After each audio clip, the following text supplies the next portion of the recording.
예, 오늘 말씀은 창세기 3장입니다. 3장 6절부터 읽겠습니다. 여자가 그 나무를 본즉 먹음직도 하고 보암직도 하고 지혜롭게 할 만큼 탐스럽게도 한 나무인지라. 여자가 그 열매를 따먹고 자기와 함께 있는 남편에게도 주매 그도 먹은지라. 이에 그들의 눈이 밝아서 자기들이 벗은 줄을 알고 무화과 나무 잎을 엮어 치마로 삼았더라. 그들이 그날 바람이 불 때 동산에 거니시는 여호와 하나님의 소리를 듣고 아담과 그의 아내가 여호와 하나님의 낯을 피하여 동산 나무 사이에 숨은지라. 여호와 하나님이 아담을 부르시며 그에게 이르시되 내가 어디 있느냐. 이르되 내가 동산에서 하나님의 소리를 듣고 내가 벗었으므로 두려워하여 숨었나이다. 이르시되 누가 너의 벗었음을 너에게 알렸느냐. 내가 너에게 먹지 말라 명한 그 나무 열매를 내가 먹었느냐. 아담이 이르되 하나님이 주셔서 나와 함께 있게 하신 여자 그가 그 나무 열매를 내게 주므로 내가 먹었나이다. 여호와 하나님이 여자에게 이르시되 내가 어찌하여 이렇게 하였느냐. 여자가 이르되 뱀이 나를 꿰므로 내가 먹었나이다. 여호와 하나님이 뱀에게 이르시되 내가 이렇게 하였으니 내가 모든 가축과 들의 모든 짐승보다 더욱 저주를 받아 배로 다니고 살아있는 동안 흙을 먹을지니라. 내가 너로 여자와 원수가 되게 하고 내 후손도 여자의 후손과 원수가 되게 하리니 여자의 후손은 내 머리를 상하게 할 것이요 너는 그의 발꿈치를 상하게 할 것이니라 하시고 그 여자에게 이르시되 내가 너에게 임신하는 고통을 크게 더하리니 내가 수고하고 자식을 낳을 것이며 너는 남편을 원하고 남편은 너를 다스릴 것이니라 하시고 아담에게 이르시되 내가 내 아내의 말을 듣고 내가 너에게 먹지 말라 한 나무의 열매를 먹었은즉 땅은 너로 말미암아 저주를 받고 너는 내 평생에 수고하여야 그 소산을 먹으리라. 땅이 너에게 가시덤불과 엉겅퀴를 낼 것이라. 내가 먹을 것은 밭의 채소인즉 내가 흙으로 돌아갈 때까지 얼굴에 땀을 흘려야 먹을 것을 먹으리니 내가 그것에서 취함을 입었음이라.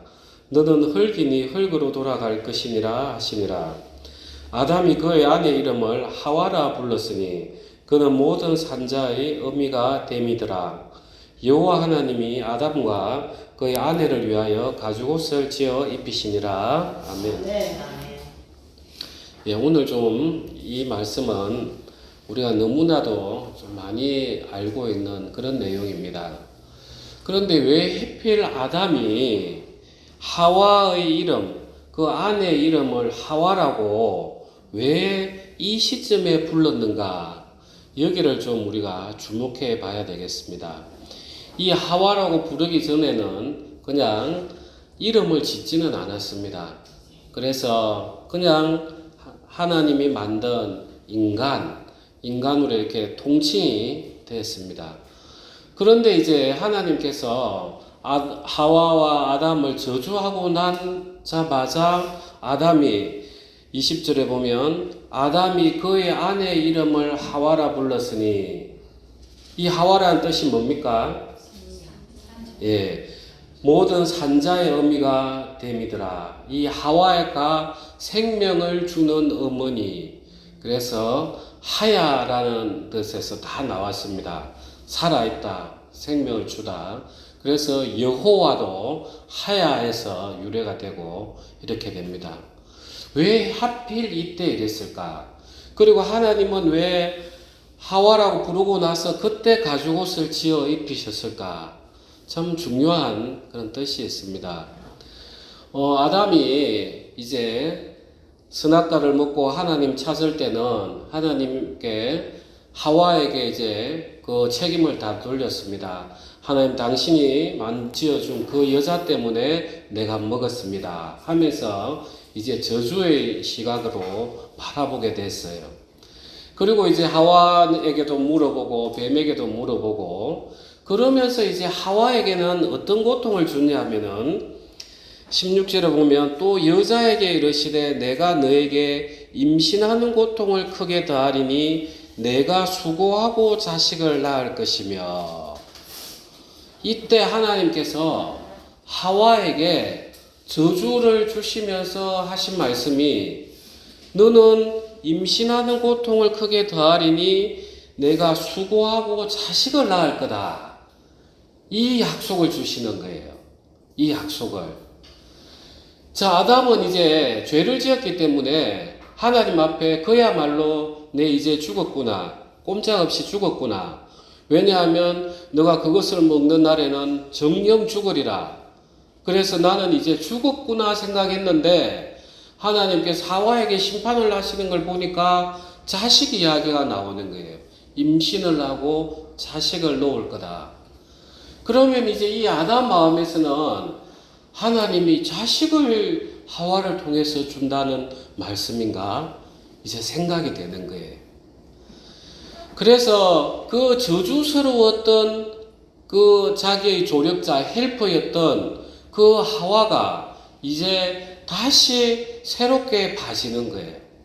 나는 죽어야 되는 존재인데 하나님이 저 하와를 통해서 나의 유전자를 계속해서 이어서 나는 가지만 내 대가 삶으로서 내가 영원히 살아가는 그 자식을 주시는구나 하면서 하와를 새롭게 보게 된 거예요. 그래서 이름을 하와, 생명을 주는 여자.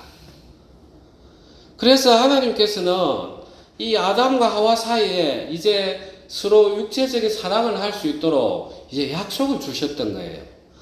그러니까 아담과 하와가 저주 가운데서 노래 부르는 게 아니라 이제 아담 마음 가운데서는 하와를 사랑하게 된 거예요. 이 하와를 통해서 내가 생명을 잉태할 수 있구나. 이제 이 저주 속에 있지 아니했기 때문에 하나님이 이제 각자에게 가죽옷을 입혀주시면서 이제 서로의 허물을 다 가려버린 거예요. 참 신기하죠. 하나님께서 이 생명을 만들어내시기 위해서 정말 하와에게는 어찌 보면 심판이었는데도 거기에 사랑을 넣어놓은 거예요.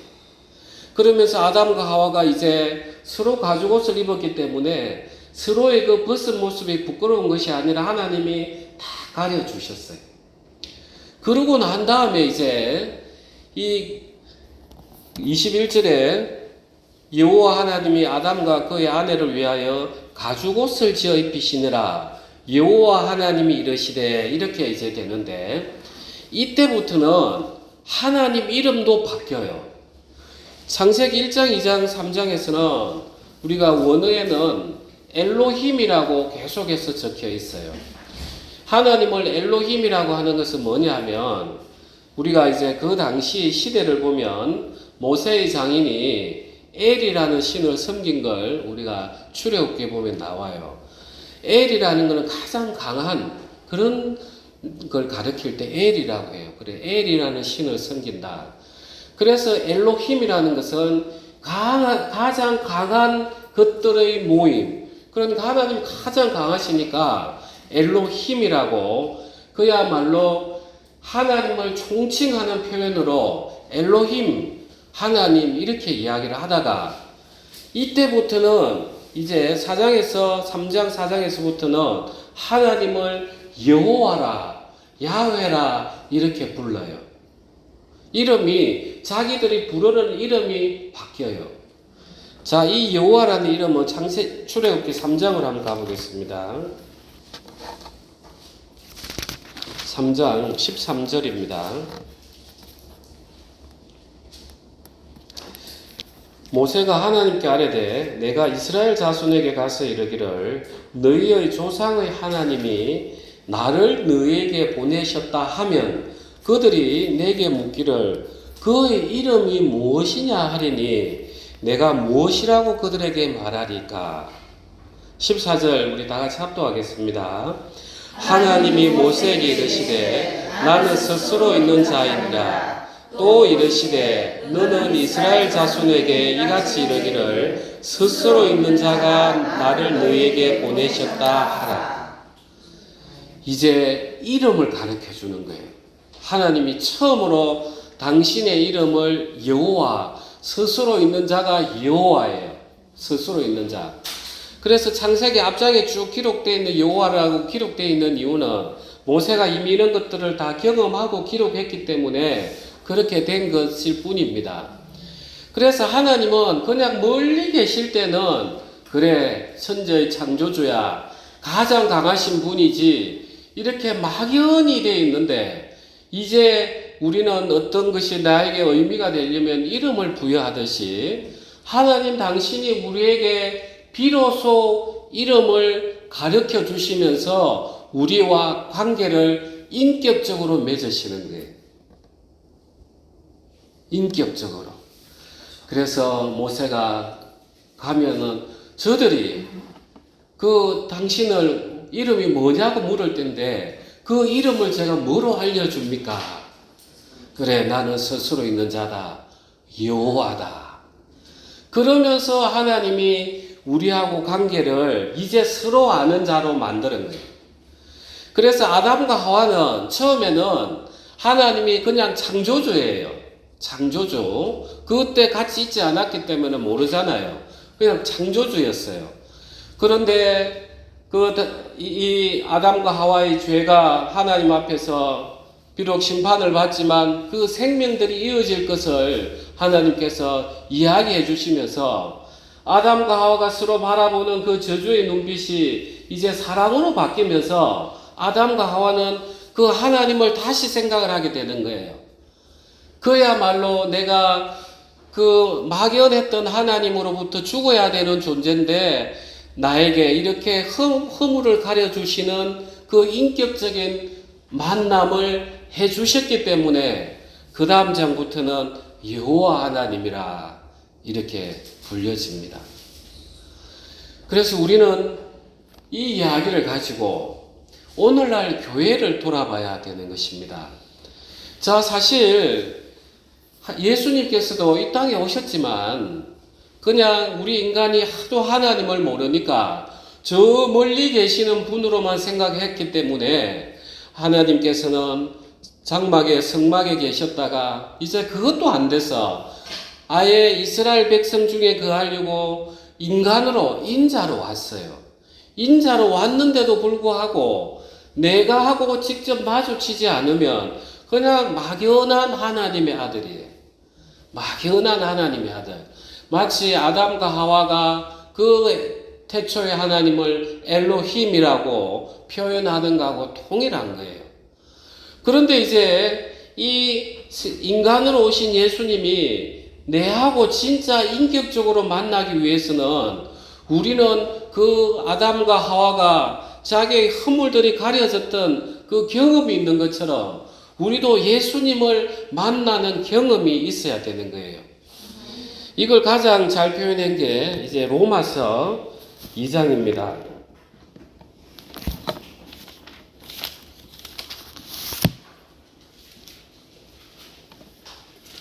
신약성경 241페이지입니다. 2장 16절입니다. 우리 다 같이 합독하겠습니다. 곧 나의 복음에 이른 바와 같이 하나님이 예수 그리스도로 말미암아 사람들의 은밀한 것을 심판하시는 그날이라. 이렇게 특별히 사도 바울이 나의 복음이라 이런 표현을 써요. 복음이 사실 내게 어디 있습니까? 다 예수님께서 우리 인류를 위해서 흘리신 그 보혈이 복음인데 그런데 사도 바울은 나의 복음이라 이렇게 이야기하는 거예요. 사도 바울은 정말 그 하나님을 믿는 그리스도인들을 잡으러 저쪽 멀리까지 가는데 거기서 갑자기 예수님이 눈을 멀게 하고 사울아 사울아 왜 너가 나를 핍박하느냐 주여 당신이 누구십니까? 네가 핍박하는 예수라. 그러면서 사도 바울은 그야말로 성경책으로만 자기들 율법책으로만 있던 그 하나님 그 인자 되신 예수님을 직접 만났던 거예요. 그래서 그때부터 사도 바울은 이제 눈이 다 열려졌던 거예요. 구약 성경에서 가르쳤던 이 말씀이 이 예수를 가르치는구나 하면서 자기가 그걸 온전히 이제 느꼈기 때문에 나의 복음이라는 거예요. 우리 교회에서 오시는 분들도 다 달라요. 하나님을 만나는 과정이. 어떤 분은 일찍 만나고 어떤 분은 늦게 만나고 어떤 분은 고난 가운데서 만나고 그전에는 막연했어요. 하나님 그래 교회 가서 믿으면 되지. 교회 다니더라도 그래 내 헌금 잘하고 신앙생활 열심히 하면 되지 했지만 내 마음과 마음이 인격적으로 만나는 그 순간이 그게 나의 복음이 되는 거예요. 아담과 하와가 정말 그때 하나님을 진정으로 경험을 했던 것입니다. 그래서 그 이름이 여호와로 바뀌어버리듯이 이제 우리가 진정으로 예수님을 만나버리면 우리가 하나님을 아버지라 부르는 게 너무나 좋은 거예요. 정말 나의 아버지구나. 내가 어려울 때 주님 부르기 위해서 방에 쫓아가고 내 안에 미움들이 올라갈 때는 그 사람들을 위해서 더 기도를 해주고 정말 주님이 원하는 그 삶을 내가 확 쫓아가게 돼 있어요. 그게 바로 나의 복음인 것입니다. 나의 복음. 자, 이 나의 복음을 만나는 길은 뭡니까? 아담과 하와가 언제 만났습니까? 자기의 죄들이 전부 다 드러나고 하나님의 심판대 위에 딱 섰을 때 그때 하나님이 보여준 그 생명의 사랑 그때 하나님을 다시 만나게 되는 거예요. 우리가 하나님을 만나지 못하고 예수님을 우리가 깊이 있게 인격적으로 만나지 못하는 것은 딴 게 아닙니다. 내라는 존재가 아직까지도 괜찮은 사람이다. 이 정도면 내가 세상살이 잘하지. 이런 마음이 가장 큰 저주입니다. 예수님께서 바리새인하고 세리와 창녀가 기도하고 산에서 내려올 때 누구를 의롭다 했느냐? 바리새인은 기도하면서 내가 11조도 잘 내고 근세와 향도 11조를 다 내고 저 세리 같지 않게 해주셔서 감사합니다. 그야말로 이 바리새인은 그 막연한 하나님에 대해서 자기 자랑하러 갔어요. 그런데 이 세리는 돌아보니까 죄밖에 없는 거야. 죄의 깊이는 그 당시에는 다르겠지만 돌아보니까 정말 같은 백성인데 내 이윤을 취하려고 저 불쌍한 우리 동족을 내가 더 돈을 뜯어내가지고 이렇게 살았는데 이걸 하나님 용서해 주실까 하면서 하나님 바라보면 주여 저는 죄인이로소이다 이 말밖에 안 나오는 거죠. 그래서 우리는 하나님을 만나는 가장 좋은 방법이 사실 우리가 행동 하나, 말 하나 하는 걸 돌아보면은 전부 다 내가 근본적으로 얼마나 하나님 심판대 아래에 있는가 이걸 느끼게 돼요. 그래서 참된 회개라는 것은 주님 내 이 죄를 용서해 주십시오. 이걸 더 들어가는 거예요. 하나님 정말 아담과 하와가 죽을 죄를 지은 그보다 이제 제가 세월이 흘러서 죄가 더하면 더해졌지 덜하지는 않는 것 같습니다. 이 악이라는 것은 세월이 가면 갈수록 더 번성하고 중해집니다. 하나님, 제가 하나님 믿는다 했지만 제가 하나님 심판대 아래 서기에 너무 딱 좋습니다. 이런 나를 위해서 하나님께서 아담과 하와 가죽옷을 입혔듯이 예수 그리스도의 보혈로 저희 모든 허물을 가려주셨습니까? 하면서 이제 그 예수님이 진짜 그 아담과 하와가 여호와 하나님이라고 부르듯이 진짜 나의 예수님, 나의 복음이 되는 것입니다. 이 복음이 깊이 있게 계속해서 들어오면 들어올수록 우리는 나를 신뢰하는 것을 계속 버리게 되어 있습니다. 계속해서. 저도 인생 살면서 왜 근심 걱정이 없겠습니까? 그런데 근심 걱정을 하다 보면은 계속해서 마음이 낭망이 되어요. 납덩어리가 물에 가라앉듯이. 그런데 이제 눈을 들어서 하나님을 향해서 이제 바라보면은 예수님께서 정말 이렇게 나를 사랑하셨는데 내가 이걸 왜 이렇게 붙잡고 있나? 내가 할 수도 없는데 내가 주님 앞에 기도 안 하고 내가 지금 뭐 하고 있지? 하면서 내가 가졌던 짐들이 또 쑥 내려놔지면서 또 마음이 저쪽으로 또 가는 거예요. 그리고 몸에 아픈 데가 있어도 가만히 생각을 해보면은 사실 내가 내 몸 하나 어떻게 할 수가 없어요. 그런데 이 모든 것들도 예수님께서 그 보혈로 우리를 덮으시고 내가 너의 하나님이다. 내가 이제 하나님 우편에서 너와 중보한다. 너를 위해서. 이제 교회의 머릿돌은 나다. 너는 나의 안에서 거해라. 이렇게 영원하신 하나님께서 말씀을 하시는데 계속해서 그 말씀들에게 내 마음이 끌려가는 것입니다. 그러면서 질병도 한 개 한 개, 내 어려움도 한 개 한 개 계속해서 떨어져 나가면서 그 하나님 사랑 안에 우리가 거할 수 있는 것입니다. 사랑하는 우리 형제자매님, 우리가 정말 많은 방언도 좋고 예언도 좋고 은사도 좋지만 정말 중요한 것은 내 마음이 정말 하나님 앞에서 철저하게 무너지는 것입니다. 여기에 하나님께서 모든 은혜들을 다 넣어놨어요. 우리가 기도를 하고 은사를 받고 할 때도 내가 부인되지 않은 상태에서 이게 오면은 그야말로 우리가 복음서에 있는 것처럼 내가 주의 이름으로 그러니까 마지막에는 일을 가는 거예요. 대충 하나님을 믿었으면 일을 갈 이유가 없어요. 그래 내가 대충 믿어서 그렇지 이 생각한단 말이에요. 그런데 온갖 열심을 다해서 했는데도 예수님이 나를 모른다 한다는 거예요. 그 모르는 것은 바로 아까 그 바리새인처럼 늘 내 오름으로 하나님 앞에 나갔기 때문에 하나님을 내가 내 진짜 죄의 덩어리가 이렇게 벗겨져 가지고 예수님 피가 그 내 죄를 이렇게 덮어주는 그런 게 없더라는 거예요. 여전히 나는 잘났고 예수님 없이도 살 수 있기 때문에 그냥 예수님 있으니까 좋더라. 그렇게 인격적으로 만나질 못하는 거예요. 그래서 우리는 하나님을 깊이 만나는 것은 내라는 존재, 이 아담과 하와 보십시오. 정말 인격적으로 만났던 것은 딴 게 아니었습니다. 정말 저주 앞에 섰을 때, 심판대 앞에 섰을 때, 그 하나님을 사랑을 받을 때, 그때 이제 여호와 하나님, 나의 하나님이 됐던 것입니다. 우리도 그렇습니다. 정말 우리 인생의 어려움들, 우리 세상에서는 어려움부터 해결하려고 하지만 신앙은 정반대입니다.